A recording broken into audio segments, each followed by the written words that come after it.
Assalamualaikum and good day. We are from Group 1 and we are going to present about the case study ESP Audit Committee Charter.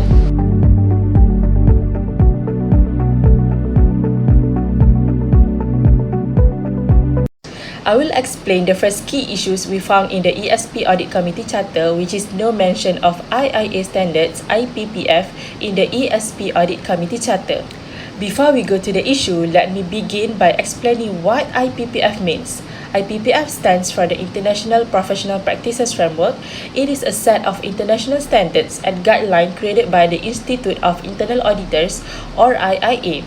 It acts as a rule book for internal auditors all around the world, which includes important components like the Code of Ethics, core principle for internal auditing, the definition of internal auditing, and most importantly, the IIA standard, and all of these tell auditors how to work in a professional, independent, and consistent way.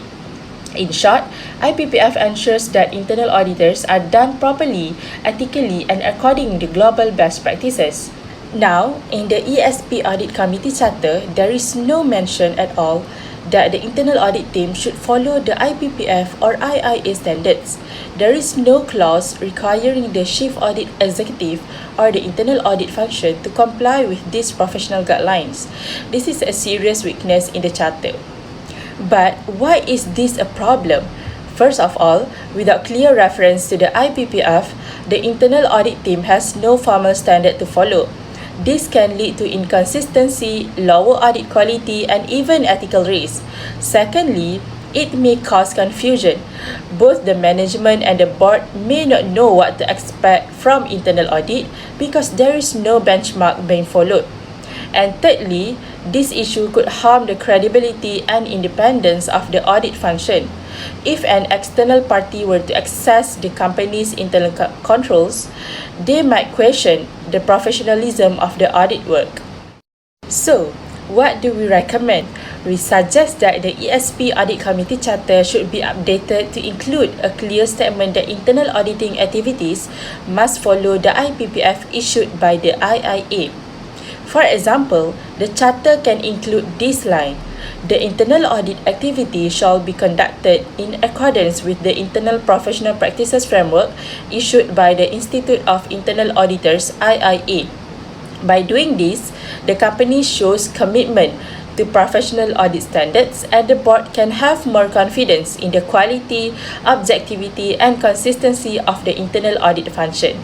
To conclude, the absence of IPPF reference in the ESP Charter may look small, but it have a big impact on the audit quality and governance.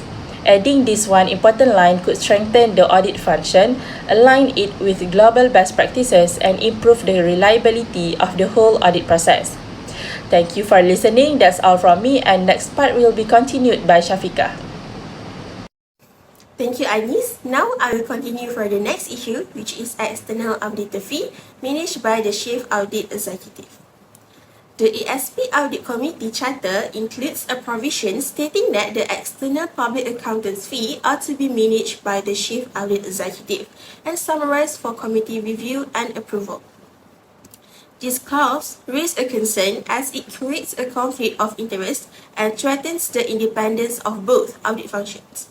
Furthermore, the CAE, part of internal audit, should not manage or control the external auditor's fees, as this compromises independence. As a result, it shifts the external auditor's accountability away from the audit committee, creating the risk of biased outcomes.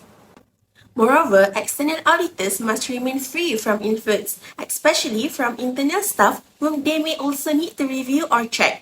In such cases, they may hesitate to report unfavorable findings, involve internal operation, or key personnel, which could weaken their role in providing independent oversight. Overall, this practice violates the audit governance best practice and may raise a concern among regulators, stakeholders, or professional bodies. Consequently, it undermines the transparency and could lead to reputational or compliance issue if seen as interfering with the external audit integrity. To address this issue, we propose two key recommendations. First, transfer fee authority to the audit committee. A suggested revision could state the audit committee shall directly manage, approve, and oversee all matters related to the external auditor's fee. This ensures that the responsibility for approving and managing audit fees rests with an independent body, which strengthens auditor independence. The audit committee is in the best position to make unbiased decisions about the external audit matters, as it operates separately from both management and internal audit functions. Second, clearly define the CAE's role as advisory. The CAE may provide a relevant technical and input such as sharing insight on audit coordination, scope alignment, or performance quality, but should not be involved in decision regarding the external auditor compensation. This boundary ensures the CAE's involvement remains supportive, not influential. By keeping the CAE's role advisory, the organization preserves the independence and integrity of the external audit process while still benefiting from the CAE's expertise. That's all from me, and next part will be continued by Nur Aisha. Thank you, Shafiqah. For the next issue, I will highlight a flaw found in the ESP Audit Committee Charter regarding the roles and responsibilities of the Chief Audit Executive, or CAE. From the Charter, it states that the Audit Committee duty is to review the CAE's evaluation of the performance of the external public accountants, including the degree of audit coordination and the overall audit coverage. This clause is problematic because it assigns the evaluation of external auditors to the CAE, which is a role that should not be involved in assessing another independent assurance provider. According to the professional standards, the CAE's role is to manage internal audit activities. This includes overseeing audit planning, executing internal audits, and reporting on internal controls and risks, but not evaluating the external auditors.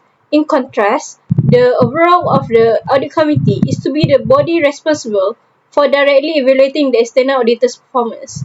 This responsibility is critical for ensuring the integrity of the financial reporting process. By assigning this responsibility to the CAE, the Charter creates a conflict of interest. It compromises the independence of the internal audit and misallocates a key governance responsibility that belongs solely to the Audit Committee. Now, moving on to the recommendation, we propose that the ESP Audit Committee Charter to be revised by clearly stating the Audit Committee shall directly evaluate the performance of the external public accountants. This responsibility shall not be delegated to management or internal audit. This revise is necessary to correct a significant misstatement in the existing charter, where the CAE is incorrectly tasked with evaluating the external auditors. This is important to help ensure role clarity and governance consistency. While the charter elsewhere assigns external audit oversight to the audit committee, this one clause contradicts that by giving a key governance duty to CAE. This correction also reinforces independence. Internal audit and external audit are both assurance functions, but they must remain separate. If the CAE evaluates the external auditors, it creates a conflict of interest and weakens accountability. Making this revision helps align the charter with international best practices, which emphasize that the audit committee is responsible for evaluating external auditors. That's all from me, and next part will be continued by Adila. Next, I will explain the fourth issue, which is lack of clear independence and reporting line for the Chief Audit Executive CAE.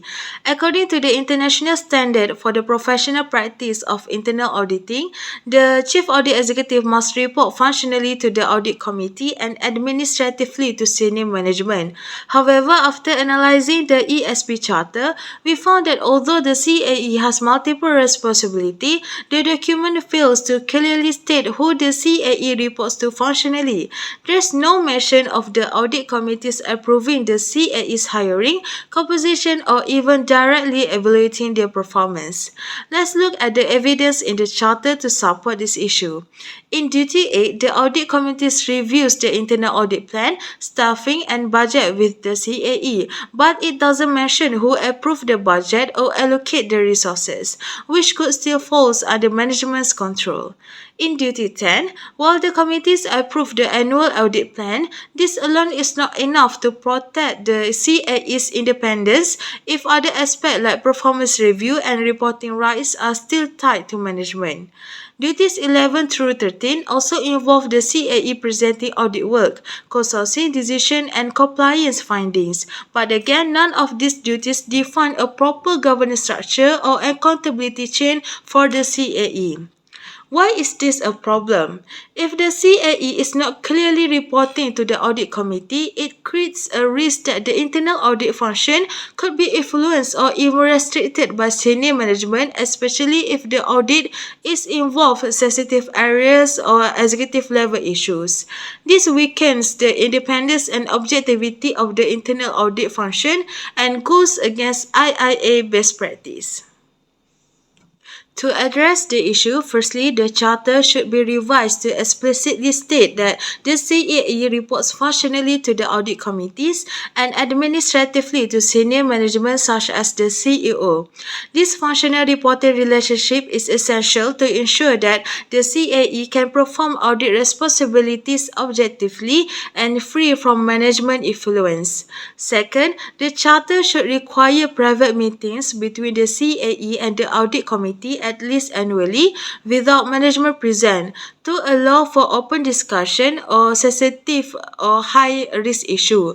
This improves the transparency of internal audit reporting, strengthen trust between the CAE and the audit committee, and enhance the oversight function of the board. That's all from us. Thank you.